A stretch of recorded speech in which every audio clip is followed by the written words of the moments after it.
Today I want to talk about my .vimrc. This, in a lot of ways, this is the most personal expression of how you use Vim that you can come up with.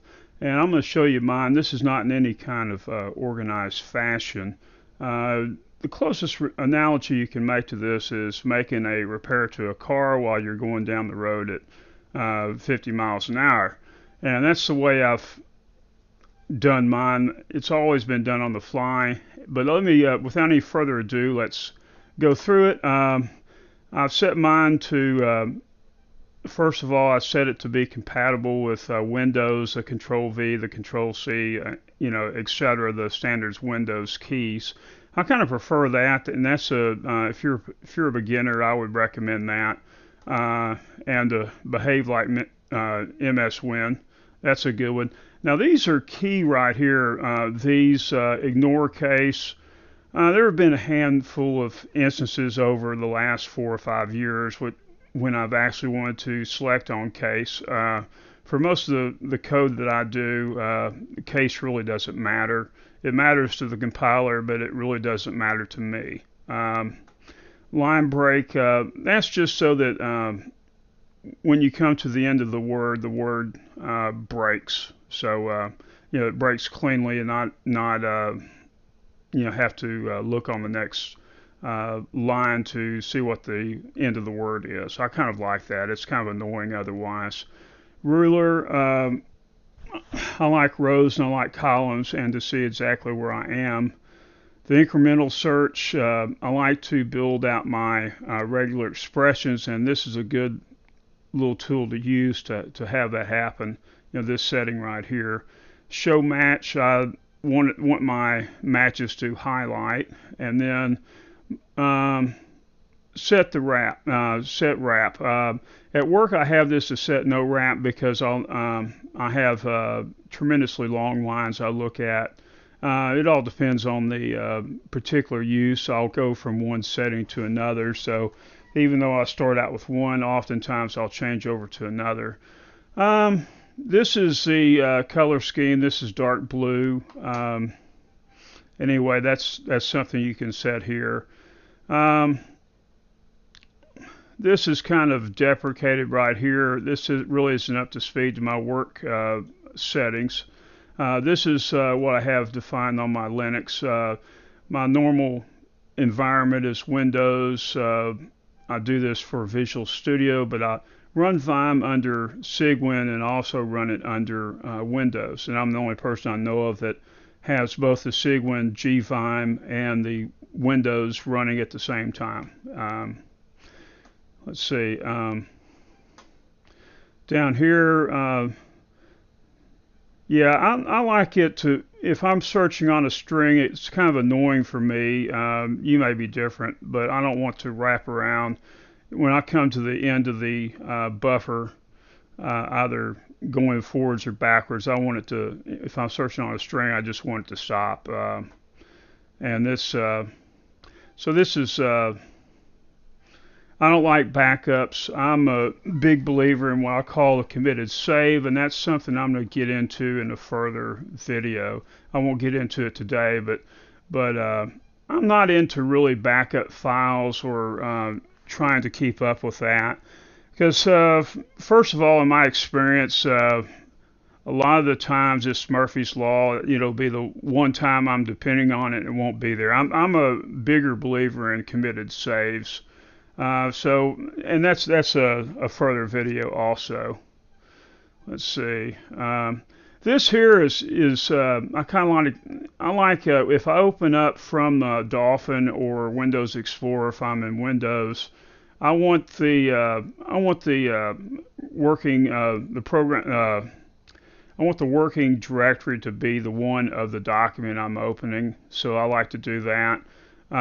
This is for really long lines, this F10 and F11. I go over a full page to the right. This would be, well, I don't have enough to go further over to the left, but over to the right. But anyway, if I have a really long line, that's a good way to traverse that. I like to have that on the hotkey So I like to press a single key in that instance. And the F1, on most platforms, I can't really define F1. There's probably a way to do it, but I haven't exhaustively looked at that, so I tend not to use that one. I load G. This is mainly for the Windows computer. I set G as to be the directory of the document I'm opening. I use that in a number of my Vim scripts, but I set that here in the .vimrc. In this particular case, I want my font to be 16. It kind of varies on the purpose, but this is a good place to set it.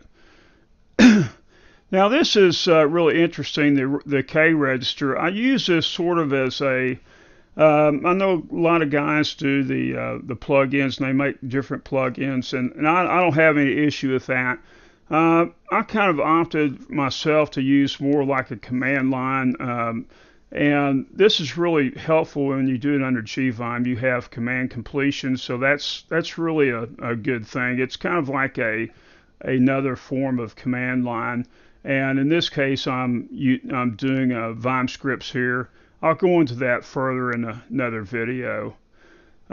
These three are kind of some of the most widely used little short commands I have. This one here is I'm removing all the spaces off the left side of a particular line. I mean on all lines, and then I do the same thing to the spaces on the right. And then this one here, I like to get rid of the blank lines. This is particularly helpful when I'm building lists.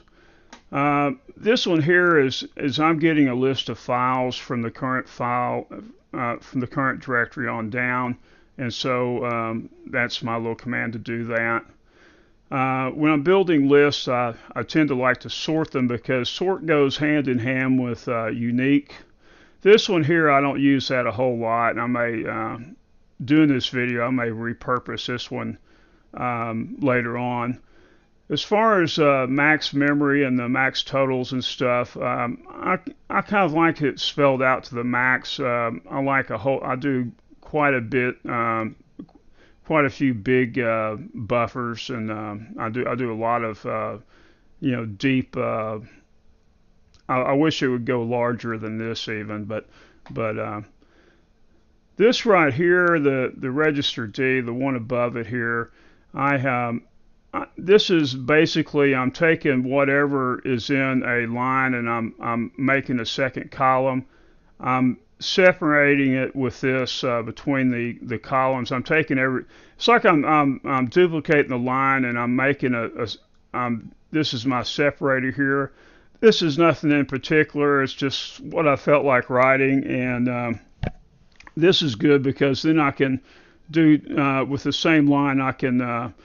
It's like if you have a list of variables or something, you can have this variable is this one over here plus something else. I mean, this is entirely configurable. These right here, these are deprecated. I'll probably have to end up redoing those. This one's really unique, and a lot of times I find myself with regular expressions, I'll want to search a whole lot of strings. I'm talking about, maybe 100, 200 different search strings. I'm looking to hit on one of them, or collectively I want to be able to match them so that I can delete the others. And a quick way of doing that, instead of having to put a backslash pipe symbol in back of each string, is I use Vim to build out that regular expression, and this is the thing I do it with. I have it on my Y register. Anyway, thank you for watching, and I wanted to briefly go through this, and have a good day.